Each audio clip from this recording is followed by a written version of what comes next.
আসসালামু আলাইকুম। আজকের ভিডিওয়ে আমরা আমাদের খামারের বিভিন্ন বয়সের বাছুরগুলো দেখাবো। আর এখানে আমরা চেষ্টা করব দুগ্ধ উৎপাদনের পাশাপাশি খামারে বাছুর কী অর্থনৈতিক গুরুত্ব বহন করে সেটা বলার জন্য। প্রথমে একটা শেড আমরা দেখিয়েছিলাম। এই শেডটি বাছুরগুলোর বয়স 1 বছরের নিচে। আসলে দুগ্ধ উৎপাদনের পাশাপাশি এই বাছুরগুলা আমাদের খামারের যে অর্থনৈতিক সমৃদ্ধি এবং দুগ্ধ খামারের যে লাভজনকের অন্যতম সূচক হলো এই বাছুরগুলো।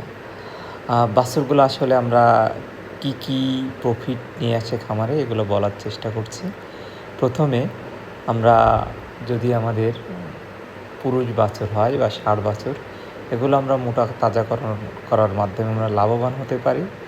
আর সেকেন্ডলি যেটা আমাদের বকনা বাছুর যেগুলো হয়, এগুলো আসলে দিন দিন খামারে যে উৎপাদনশীল গাভীর সংখ্যা, গরুর সংখ্যা সেটা বৃদ্ধি করে।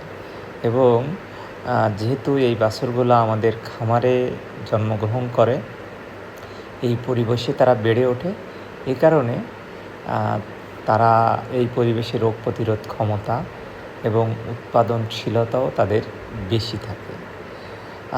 এখানে অনেকগুলো বাছুর আপনারা দেখতে পাচ্ছেন। এখানে হলস্টাইন ফ্রিজিয়ান আছে, কিছু ক্রস ব্রিড আছে, কিছু শাহিওয়াল আছে। তো এই বিভিন্ন প্রজাতির থাকায় এরা যে অভিযোজন ক্ষমতা খামারের মাঝে লাভ করে, সেটা আসলে বাইরে থেকে আমরা অন্য যদি বাছুর, বকনা বাছুর সংগ্রহ করি সেগুলোর ক্ষেত্রে এটা হয় না। আস্তে আস্তে আমাদের অন্য শেডের বাছুরগুলো আপনাদেরকে দেখাবো। আমাদের এখানে যে গরুর সংখ্যা আছে, তার মাঝে প্রায় এই যে বয়সের 12-14 মাস থেকে শুরু করে 50 থেকে 60টা বাছুর আছে। এগুলো আমরা ভালোভাবে যেভাবে লালন পালন করা উচিত, পর্যাপ্ত দুধ দেওয়া, পুষ্টিকর খাবার, ভ্যাকসিন দেওয়া, এর মাধ্যমে লালন পালন করার চেষ্টা করি। কারণ একটা গাভী থেকে আমরা যে দুধ পাই এবং যে খাবারের যে লেবার কস্ট, এগুলো বাদ দিলে আমরা শেষে এক কথাই বলা যায় যে বাছুর যেটা হয় সেটাই বর্তমান বাজারের প্রেক্ষাপটে আমাদের একটা লাভের অন্যতম উৎস। এ কারণে বাছুরগুলোর প্রতি খেয়াল দিতে হয়। এবং এই আমাদের খামারে বর্তমানে যে অবস্থায় আছে, আমাদের বাইরে থেকে সংগ্রহ করা গরুর বা গাভীর সংখ্যা খুবই কম। আমাদের সর্বসাকুল্যে 10 থেকে 15টা গাভী আছে, যেগুলো আমরা সাম্প্রতিককালে সংগ্রহ করেছি।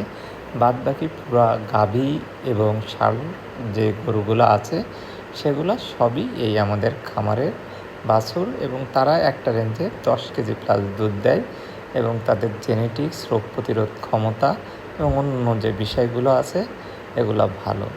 এবং সর্বশেষে আমি যেটা বলতে চাই, আসলে দুগ্ধ খামারে গাভীর যত্নের পাশাপাশি বাছুরের যত্ন করতে হবে।